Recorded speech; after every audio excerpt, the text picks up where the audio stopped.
নমস্কার বন্ধুরা, উজ্জয়িনী রান্নাবান্নাতে আপনাদের সবাইকে স্বাগত। তো আজকে আমি এগ কারি বানাবো। এগ কারি বানাতে আমার যা যা লাগছে, আমি এখানে গোটা 10 ডিম নিয়েছি।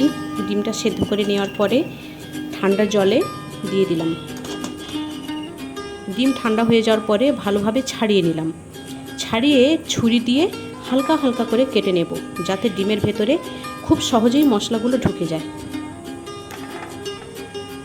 এবার আমি এতে দেব সামান্য লবণ, হলুদের গুঁড়ো আর লাল লঙ্কার গুঁড়ো দিয়ে ভালোভাবে মেখে নেব।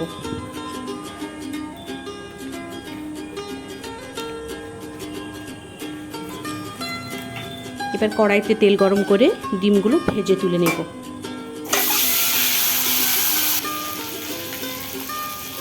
ডিম ভালোভাবে ভাজা হয়ে গেলে ডিমগুলো তুলে নিয়ে ওই পাত্রেই আর সামান্য তেল দেব।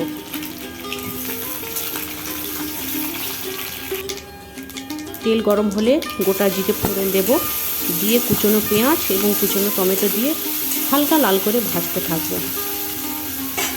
ভাজা হলে ওতে দেব বেটে রাখা আদা রসুনের বাটা। আবারও ভালোভাবে কষতে থাকব। এবার দেব সামান্য লবণ, হলুদের গুঁড়ো, লাল লঙ্কার গুঁড়ো আর কাশ্মীরি লঙ্কার গুঁড়ো দিয়ে সামান্য জল দিয়ে ভালোভাবে মশলাটাকে কষাবো। মশলা কষানো ভালোভাবে হয়ে গেলে ভেজে রাখা ডিমগুলো দিয়ে আবারও কিছুক্ষণ কষবো।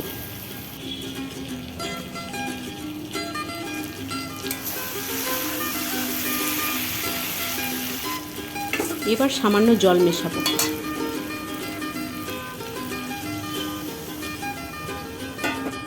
ভালোভাবে ফুটতে দেব।